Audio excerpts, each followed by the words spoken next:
যে আমি কখনোই জিয়া পরিবারের বাইরে কোনো কাজ করি নাই, এবং আপনারা শুনে খুশি হবেন যে আমি নুরুদ্দিন আহমেদ নুরু কখনো তাদেরকে বেঁচে কিছু করতে রাজি না, করি নাই, করবও না। আমি ওনাকে মায়ের মতো শ্রদ্ধা করি এবং আমার এই শ্রদ্ধাবোধ আজীবন থাকবে। জিয়া ফ্যামিলির জন্য যখন আমাকে যা বলবে, তারেক সাহেব আসছেন, নিশ্চয়ই উনি সরকার গঠন করবেন ইনশাল্লাহ, ডাকে আমি যাবো।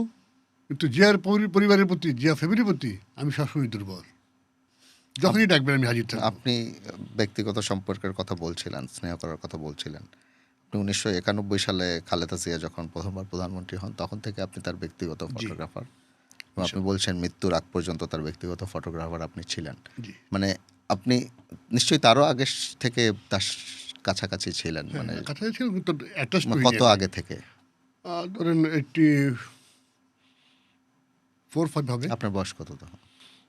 কত 70 হবে, 17? 14 না, তখনকার বয়স জিজ্ঞেস করছি। তখন তো অল্প বয়স ছিল, তখন তো পুরো ইয়াং। আমি একটা যুবক ছেলে, যে বাসায় কাজ করতেছি, দৌড়ে বেরোতে পারতাম। এখন তো হয়তো পারবো, কিন্তু ওই আমলের তো আর পারবো না, ওই আমলে তো ফিরে যেতে পারছি না, কেউ পারবো না। আমরা বয়সের সাথে সবই আস্তে আস্তে ঠিক হয়ে যায়, নষ্ট হয়ে যায়। আমার আরেকটা কথা মনে পড়ে, আমরা সম্ভবত ন্যাম সম্মেলনে আমরা ইন্দোনেশিয়ায় গিয়েছিলাম, যদি আমি ভুল না বলি দেশের নাম, কারণ অনেক আগের কথা তো। তখন একটা ছবি আমি নিতে পারতেছিলাম না, সেটা হচ্ছে ফিডেল ক্যাস্ট্রো। নিতে পারছিলাম এই জন্যই যে আমার সামনে আরও কয়েকজন ক্যামেরাম্যান বসে, ওরা বিদেশি সবাই।